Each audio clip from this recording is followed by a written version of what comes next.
Hayden Cox, thank you for joining us today. Thanks for having us on. How are you? I'm feeling good. Had a great morning, actually. Surfing, I have no doubt. Yeah, definitely started with a morning, a walk and a coffee.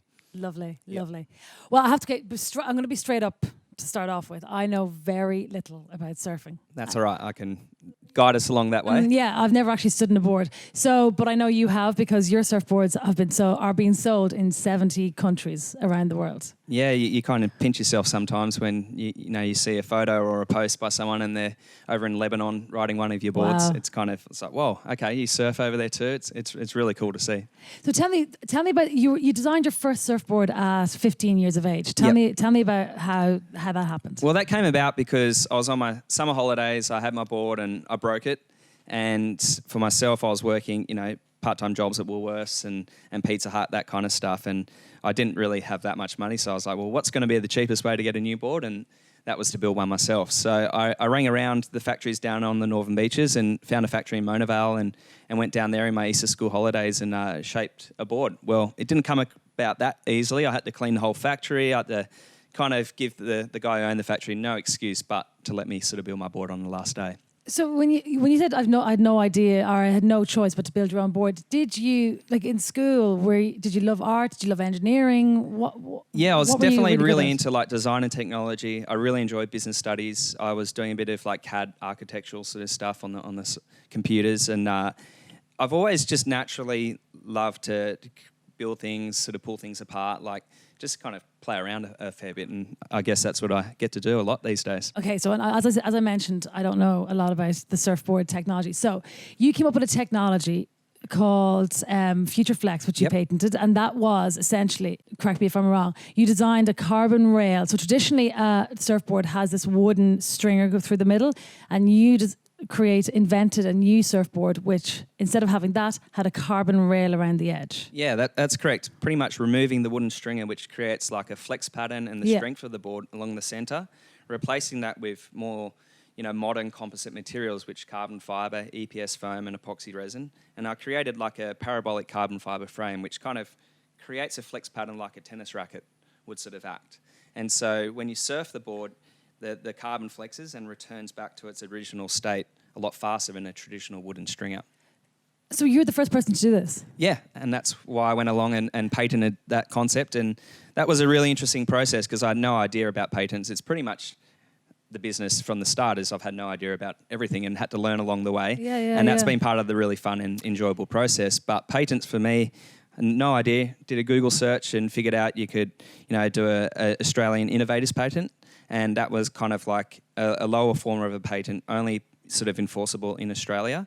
And then you have standard patents above that. But so you were designing surfboards for about 9 years before you invented this. Yeah. How did you know then this is worth something to be patented? Like, was it going faster than other surfboards? Yeah, definitely. The first surf that I had, I went out there and the first Future Flex, back then it was called Fiberflex, but the first board that I built was for Tom Carroll, who's a world championship surfer from the Northern Beaches, and I'd been shaping a few boards for Tom over about a 2-3 year period, and I had this idea and I was like, oh, Tom's the best test case for a new technology. He's an old school surfer, been the best in the world, and his awareness and his ability to articulate himself about surfboards is really, really, really high up there. And I designed and shaped this board, and we went out and surfed it at Newport Peak on the Northern Beaches. Nice. And his first wave was like, wow, there's something special here.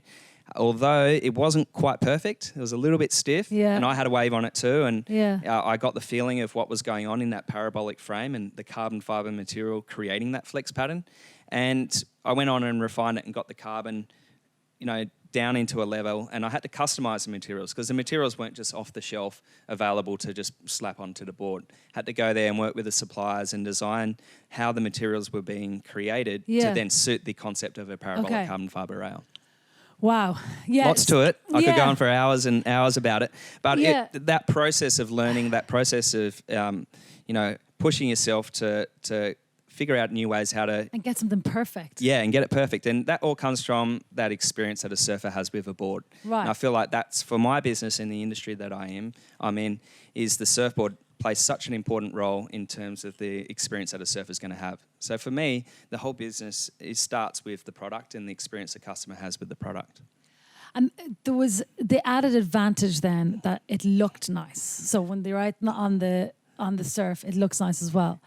That was definitely the second thing that came along. Like for myself, function comes first when designing. Yep. And performance is at the top of that, being in the surfboard game. Okay. So I was dialing in the feeling and the performance of the board, and the black and white aesthetic that came along with putting a parabolic carbon fibre frame on a board just then bled into the natural sort of branding that we sort of carried on with from that point forward. And down on the beach, it was very recognisable. So now when you walk down the beach, you can spot the boards from a mile away. Yeah. And that has definitely given us a leg up from a branding point of view. So who was the first famous person who, apart from, say, the famous... Tom Carroll's. But any famous celebrities who used your boards that helped... Yeah, it's interesting. Like, naturally, surfers love to ride all different types of boards. So you get interesting people from all walks of life that come along and, send out an email to your customers, your sales team, and they're like, oh, I'd love to get a board. One of my mates got one. So, guys like from the Beastie Boys, ride the boards. Rob Trujillo from Metallica, the Hemsworths have ridden some boards. Nice. The list goes on. Yeah. And it's a really interesting way because obviously you might see them in their sort of their walk of life, and they're amazing and famous for what they do. But when it comes to that connection with the board, they're just talking like another frothing surfer. Yeah, it's amazing. And so it's great. You get to have a really open chat with them and talk about surfboards, and it's sometimes to go for a surf with them, and that's it's always a great time. So when you were patenting the Future Flex, which is what it's called, the technology, did you have a vision of going global? Did you have was that your vision? Because traditionally, the surfing industry isn't a big money-making industry, is it? Yeah, so to rewind a little bit, I got my first factory when I was 22 years old. Previously, before that, I'd used outsourced manufacturers, and I always had outsourced manufacturers. Okay, yep. So I'd shape the board, which is out of the foam. I'd create the shape and that customized design for the customer. But then I worked with a third-party person to actually put the fiberglass and the resin onto the board. Okay. And I would always have to rely on their service, their turnaround times, and the quality of their manufacturing to deliver the boards to my customers. And I always got fed up with where that was at. I always wanted to have a better quality, faster turnaround, better service. And I got my first factory when I was 22 years old. And once I got the factory, I felt, okay, well, I've got nothing different now. I got what I wanted, which was great. I was in control of, the turnaround times and the quality. And mind you, I had no idea about building surfboards and laminating surfboards when I got my factory. I literally got the factory and fitted out and figured out how to build the boards properly. And over a 2-year period, once I kind of got that really on lockdown, I started to realise, I was like, well, I've got nothing different to another 1,000 surfboard manufacturers around the world. I need to create something that's going to be different. And I had this concept, I always grew up tinkering around with, home theatre systems and stereos and stuff. I just find speakers on the side of the road and I just end up putting speakers all over my bed and doing weird and wonderful things like that when you're bored at home rather than doing homework. And I always remembered Dolby Digital being on a Yamaha system or a Sony system, and I was like... You remember what, sorry? Dolby Digital. The surround sound. And I noticed that was kind of on all different types of brands. And that was something that I thought about. Well, maybe if I kind of move up the supply chain a little bit, and if I design a technology that I could license out to all the other surfboard shapers around the world, everyone could ride my boards. So it was a conscious decision. It was a conscious decision of being, at a different position in the supply chain and designing and developing a technology that I could, license out to all different shapers. Because at that point, I was only, had about 500-600 customers a year. And I was like, well, that's not going to get me anywhere. I don't want to be at this same point when I'm 50 years old, 500 customers. I had a vision that is a much bigger vision than that. And I felt that it was going to be a long road to building up a customer base of, say, thousands of customers every year. And I thought, well, if I design a technology, license it out to the other shapers, then everyone in the world would have access to my boards that I've designed. But that's what I find fascinating, because you like I could say to myself, oh, if I designed some way to, design some product, but like actually to say I'd like to be able to design it, but then actually finding a design that works I just find it fascinating, like that you had that ingenuity to be able to do that. Yeah, and I think that comes from the experience of surfing and being a surfer first and foremost, and then also loving design and designing boards that suit myself and really enjoy myself. I guess two of the most popular boards I've ever designed, I've designed for myself around my own needs and experience. And I'm not the best surfer out there, but it's blending, boards that will work for your everyday surfers with the top level athletes surfers around the world, that both types of customers can ride the boards. And that's where it comes from, and that experience that you get of, going out and testing the product yourself. And were you worried about competitors coming in and just copying what you've done? I've always learnt, and you do learn in our industry, that you got to be the best at what you do to, basically stand out. Totally. And so, people can come and copy. And I guess that's one lesson you learn with patents is as much as it's great to have a patent, you've also got to police it. Yeah. And in our industry where, it's not like you're in the medical industry where there's a lot of markup and a high markup on the product. There's not that much markup in manufacturing surfboards. So there's not really the budgets to go and police your patents. So I always learnt first and foremost that it's kind of like an insurance policy I never wanted to claim on. And I needed to be the best at building my technology in the marketplace. And that's what I always steered on. I've had to lean on the patent a couple of times, but I've always relied on being the best at building that particular design of the board. Capital-wise, how did you go for capital? Was it plain sailing all the way, or were there any big this whole journey has never been plain sailing. Even today, it's always a challenge.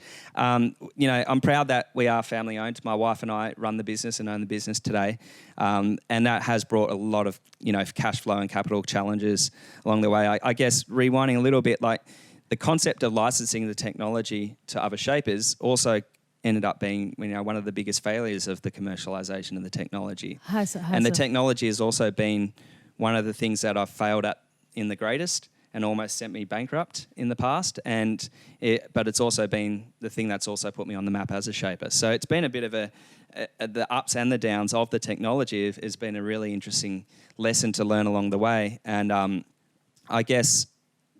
when you just mentioned bankrupt. Yeah, so I launched the technology, I bring it to market, I'm licensing it out to other shapers, I'm building the boards out of Monavale, out of California, out of Japan, and it hit this kind of ceiling where I couldn't build enough boards to kind of get over that sort of break-even point in the business, and the shapers weren't really understanding, how to bring that technology to market. Because when I designed the technology, it was kind of like the smartphone. No one knew that they needed it, no one kind of wanted it. But once they figured out how to use it, they realised that, this thing's amazing. And for surfboard technologies at that point in time, no one needed them. No one wanted them in the marketplace. There have been a few that sort of come out and they sort of lasted a year or two, then they sort of failed and people moved on and they never really hit this point of saturation in the marketplace where everyone realised, this is amazing. And so, I brought that to market, and I brought the FutureFlex concept to market before people sort of understood that carbon fibre, epoxy and EPS foam were a great set of materials to build boards out of. Fast forward today, every major brand in the marketplace has a construction using a similar set of materials in their own way, but people have realised that technology and composite materials can build boards which improve the experience of surfers. So when you said you almost went bankrupt? Yep. So what stage? How did you tell me what stage it was at, and how did you get out of it? Pretty much, it was at a point where you can't pay your bills. You're barely paying your staff. You can't keep up with tax payments, and you kind of end up in this little hole where you realise, all right, I've got to kind of step back now. I've tried, and I'm a pretty stubborn person. I've always been extremely stubborn and resilient to some degree. It's been the family dynamic that I've grown up in. But you do reach a point where you're like, okay, something's not right here, and I've got to probably step back and, look outside to understanding, maybe I'm not doing this the right way. Okay. Maybe licensing it to other shapers was not the best concept to go with. Maybe I needed to have it exclusive to Haydenshapes and had to figure out how to build more boards and how can I sell the technology to everyone around the world, not just in America and Australia. So it was how to get beyond that break-even point in the business. Were you in debt? What's that? Were you in debt? Oh, lots of debt. Had no money to pay anyone. I was, almost $500,000 in debt. Oh, wow. And I chose, it was basically, do you want to do it or not? And I was like, well, no, I've got many years ahead of me being in business, and I love building surfboards. If I failed at it, I'll probably go back to building surfboards. Really? So $500,000 in debt, and you're in your 20s. Were you scared? Were you worried? Were you thinking? Of course you're scared and you worry, but I believed in the product so much that I knew it was just how I was approaching it was not the right way. And I had to sort of, understand that I had personally maybe made wrong decisions, that I kind of had failed, and that there was another way to do this because the product was so good from an experience and how it rides. I'd had it in the marketplace, and I had professional surfers, riding in contests and going, I'm winning all my heats. So it was sheer belief in the product, 100%. But you just needed the business strategy. So how long did it take to get that $500,000 back to recoup? I think it took me 7 years to pay it off. Paid every cent off. It was only it's a couple more years now, but I remember the day when I paid the last dollar off to the tax office, and it felt really good at that moment to have made that decision and go, okay, well, there's a different way to skin this cat. There's a different method to commercialize the technology, and I probably needed to have the confidence in the Haydenshapes brand that was the best vehicle to bring this technology to market, and that I could access surfers all around the globe riding the boards. And that's what led me to look at people within my industry who had really great distribution models, who could build enough boards, manufacturing partners that could build enough boards. And I've always maintained our facility in Mona Vale and our domestic manufacturing in Mona Vale, but I needed a manufacturing partner that could not only build the board and the boards and the technology at the highest quality, but provide that same level of quality to everyone around the world. Okay. And that's really important when your sole business relies on the experience that a surfer has riding the board. And if I have a bad experience, that's it. It's done. Yeah, game so over. You have to get that right every single time. And so your manufacturing partner, as I was saying before, my first two manufacturing partners before I got my own factory, I wasn't happy with. Yeah. And so choosing a manufacturing partner was key.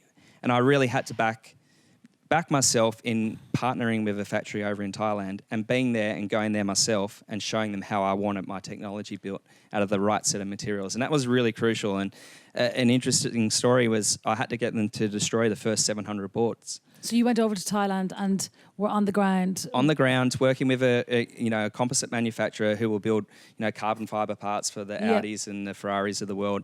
They've been building surfboards since the 70s. But the way I build my boards and the set of materials and the way I approached every single process was very different, but not very different from traditional surfboard manufacturing. And I had to go there and show them exactly how it's done. And the first 700 boards that they produced, I wasn't happy with the quality, and I had to force them to destroy every one of those boards. No. As sad as it is to destroy that, it's close to $500,000 worth of product to destroy. But if I didn't get that right, it was going to be a failure, and I wasn't going to fail twice. So I kind of learnt through, working with other manufacturing partners when I was 18 years old, 19 years old.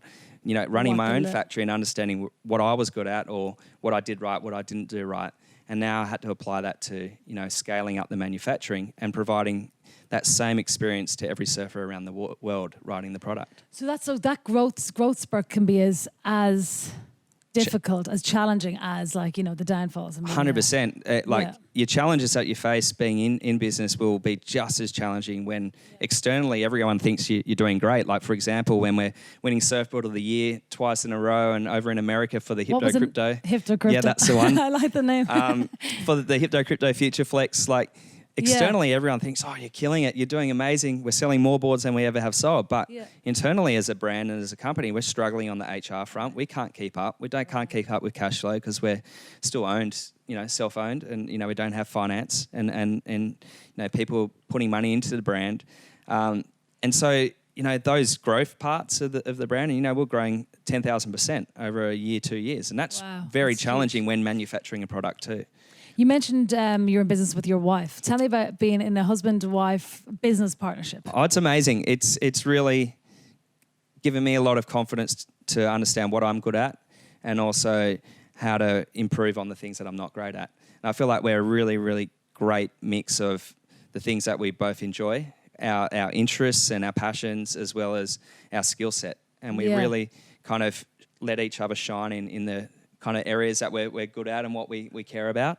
And so what's Danielle's name? What's her Oh, she's role great at everything. That's the scary thing. There's nothing that she can't do. If I showed her how to build boards, I'd probably have to I don't know, maybe go back to sanding Step aside. surfboards. But no, Danny's amazing across the board, and she really brings a different perspective to some of the things that I might get my blinkers on with, and that's really important. Like as a designer or as a business owner, she's got a very different perspective on what surf is. You know, she comes from outside of, you know, the industry. She's can surf. We surf tandem on holidays on a big board, and she's had loves the beach and loves the water, but hasn't grown up being a surfer. So the perspective her perspective on surfboards and the branding and the partnerships that we sort of have, is very different to where my blinkers might be. Yeah. So what would some of your tips be for like a couple, to be able to go into business together and maintain a harmonious relationship? Always listen,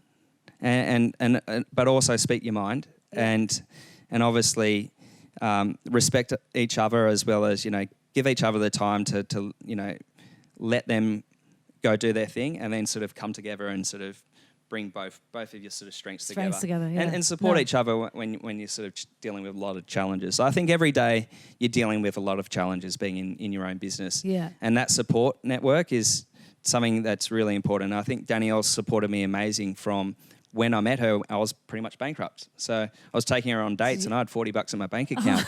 And the more I opened up and as our relationship grew, she gave me that confidence that, the technology that I can do it, and that there's something in the brand and what I have going on, and was able to kind of bring that together sort of a little bit more polished, so to speak, and really sort of take that to the next level. Yeah, and that's I what think Danny's it's so really important brought to have that backbone and support. Exactly right, and that you've got to have that two ways. And you have, just really quickly, and you have a little girl who's out on a surfboard already. Yeah, and Elia, she's 3. she's almost 2, and we've got another little boy on his way. He's beginning of August is his due date. But Elia's got 2 surfboards, and it's kind of interesting. She can always point out Dad's boards on the beach already. It's kind of freakish. How old is she? She's 3. Not even 2. She's almost 2. Oh, she walks down the beach. She's like, she's Dada, on a surfboard already. And the board, I was testing out a softboard, so a lot of my design comes from necessity and need and interest.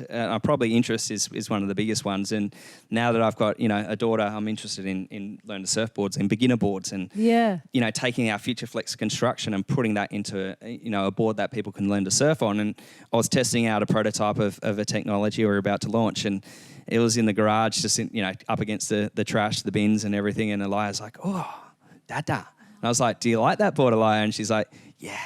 And then she's like, Elia, pink. And she's got a pink surfboard. So I love it. I might have to tweak the colours a bit. But it's amazing to watch her, love the beach. And, the beaches in Australia are just amazing.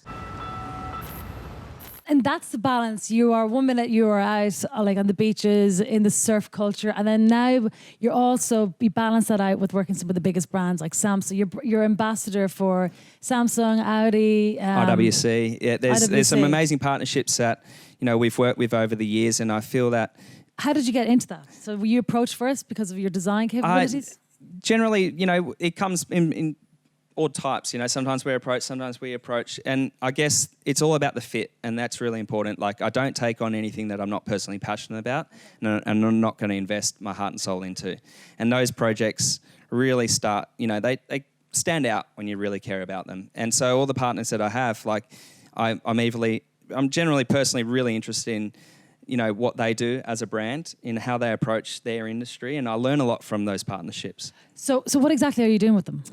It's all types of things. So I might work with. Let's take Samsung. So Audi for example. Okay, Audi's a great example. So they're leading the way, and they've always prided themselves on the innovation and the design, and the performance of the Audi cars. And the e-tron is the car that the all electric car that they're launching currently in the marketplace. And for myself, it's really great to look at how they're approaching that and launching that as a brand, because myself too, I'm also looking at ways to become greener and to be more sustainable in the way that we build surfboards. Okay. And for me right now, it's all about learning.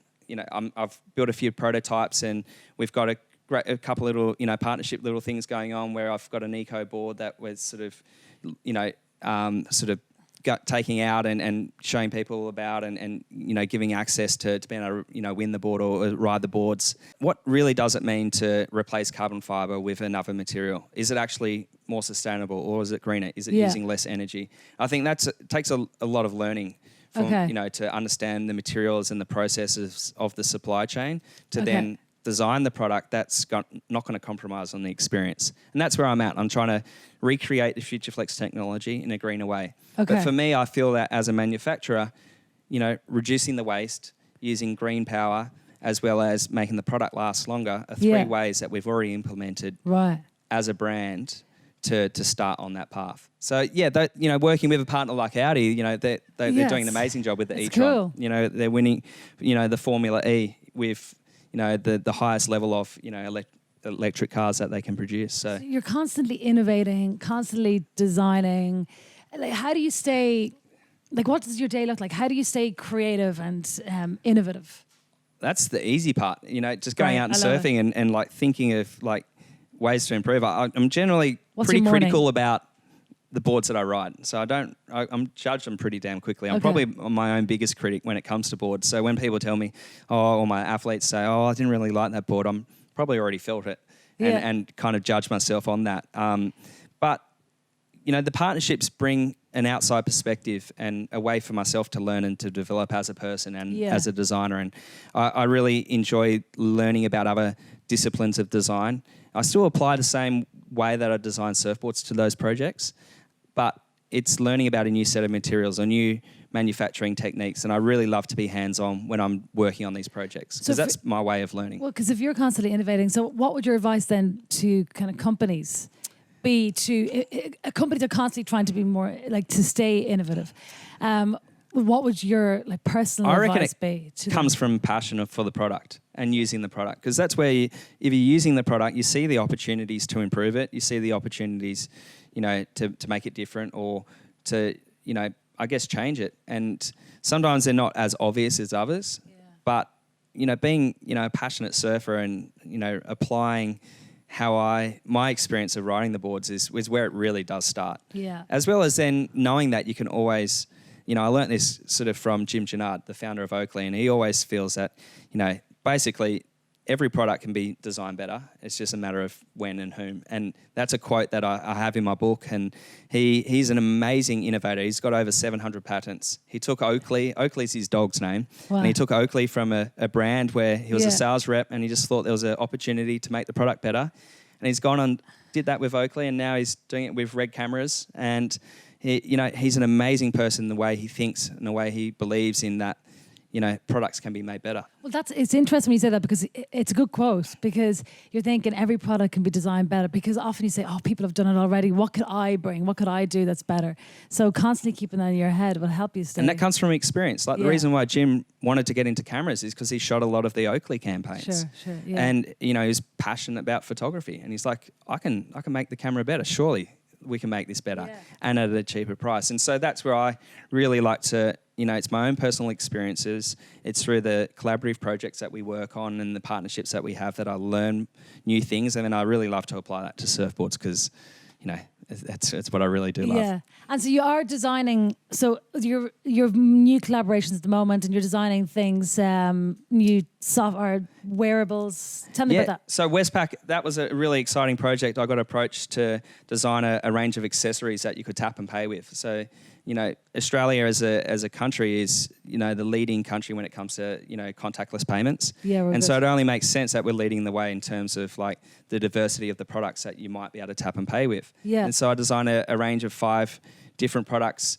coming, from a keychain, convertible keychain that, turns into a wristband made out of recycled fishing nets. A watch is an obvious one. Your smartphone's another one. But, they're all forms of technology which require charging. What Westpac launched was basically a battery-free and waterproof, contactless payment chip that I designed accessories that would house that chip. Oh, nice. And so that was a really fun project, thinking about like all demographics of Australians who are generally quite active. Yeah. And sort of out, living busy lives and think about different products that, and unique products that you could actually tap and pay with. So that was a really fun project. Taught me a lot about different materials on how to utilize them from a manufacturing standpoint and a design standpoint. Wow. But yeah, in terms of new things, like this year, we're working on a really cool collaboration with an artist out of New York and challenging myself to build basically another functional art piece. We built some marble surfboards for Alexander Wang's story over in New York City, and that was quite a great Amazing. collaboration that we worked on, and a project that we worked on. And this is another really exciting one where I'm going to be pushing the boundaries of how to build the boards and incorporating the style and aesthetic of his art into that. So there's a lot of projects on the go this year, but you're a mix of everything. So you're an innovator, you're a designer, you're an entrepreneur, you're a manufacturer, you're the whole shebang. I think you got to be all of that these days to kind of stand out. Yeah. The world is I guess a really interesting world with all the technology, bringing everyone together. And absolutely. Yeah, you got to have an interest on a 360-degree interest on business and everything that you're doing to kind of stand out, I guess. Well, we've got lots of questions here. Oh, cool. Yes, we have. Thank you. So first one up is, as a creative guy starting out, did you find prospective business partners took you on face value? And did you have to suit up and change your personal brand? So did you have to hop out of the board shorts? Yeah, sometimes I step out of board shorts and put maybe a smarter attire on, but not really. Like, I've always been myself. Haydenshapes is a reflection of who I am, and I really haven't deviated from that. Generally the partners that we partner with and the people, business partners, I don't have business partners, so I've always got to be myself.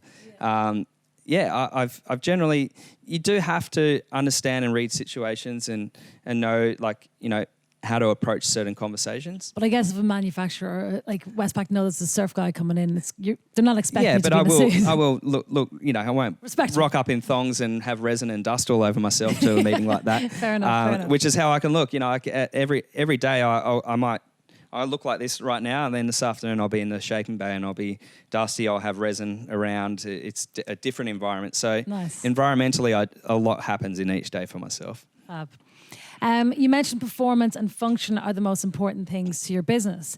Do you have a set of values that the company runs on? Yeah, I really like to see staff grow in their roles as well as lead their ways and their careers into new roles. So a great example of that is Shingo.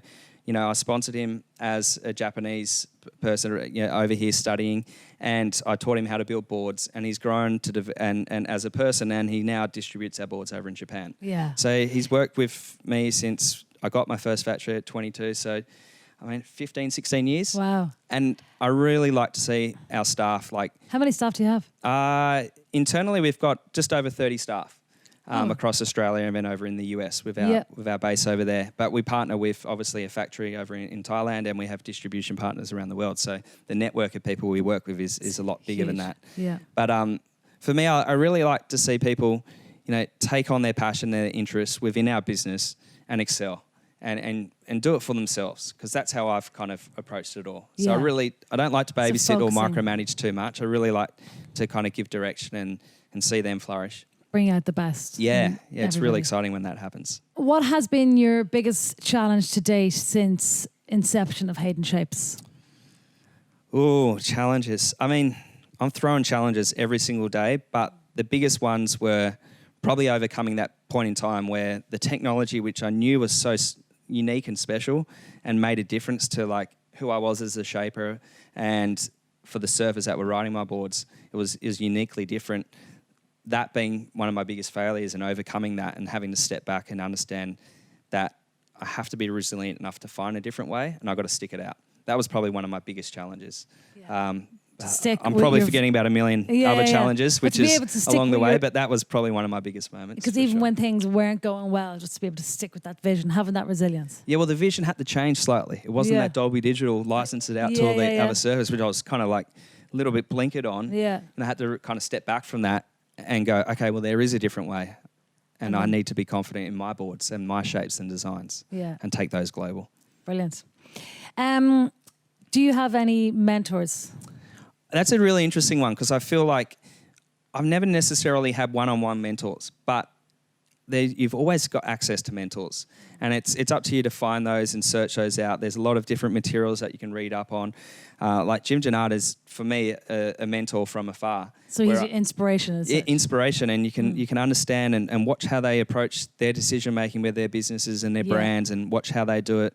You know, Jonathan Ives from Apple, and like all of that, the way you think, and like it's just like there's a lot of people who you can look at from afar and take inspiration and really apply that to sort of what you like in your business. And are you personally mentoring anybody? Or I know you mentioned the people who work with you, but just the people that work with us. Yeah. There's occasionally though, like people come along and you catch up with them and you have chats with them. Actually, there's a few more than I think, but yeah, naturally you come across. Yeah. Generally, it's a lot of customers will reach out. Yeah. Or sometimes people who have read the book and reach out and ask a few questions. And it's always really fun engaging in conversation. Tell me about the book. The book was it's by no means like a book about, hey, I've kind of been in business 20 years and, we've done great things. It was more like, okay, well, I'm young and I'm relatable right now, and I've gone through 2 decades of building a business, and I've got another 2-3 decades to go. And hopefully one day it could be a brand that I pass down through the generations. And it was great to just document the stories and the journey along the way and put that in a relatable kind of read that's interesting. It might be a great read for an older, someone who's sort of run their business and they're in their, later years of life and just reflecting back on what they've done, or people starting out, kids in high school, people studying, or people in jobs. So it's your kind of business lessons along the way? Yeah, just kind of my experiences. Yeah. And what's it called? It's called New Wave Vision. New Wave Vision. Yeah. It's definitely not a how-to, because I'm definitely not the best person to tell everyone about how-to, because I've made a lot of mistakes and had to learn along the way. Yeah. And so it's more the stories about that. How do you choose between reproducing the product and making it greener versus creating a product that performs better?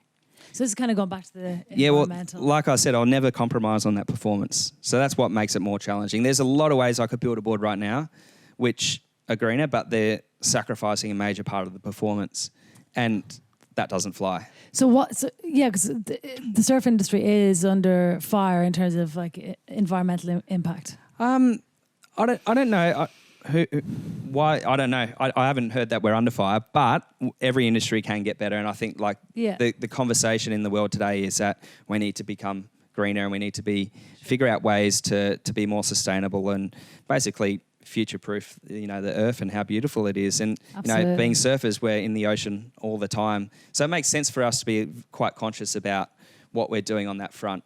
But for me, it starts by the learning process, and I got to learn about how to achieve the performance without the compromise, you know what I mean? Like, and, have that balance. Use the materials or innovate the materials and work with partners who can innovate the materials that aren't going to compromise on the performance. Yeah, okay, brilliant.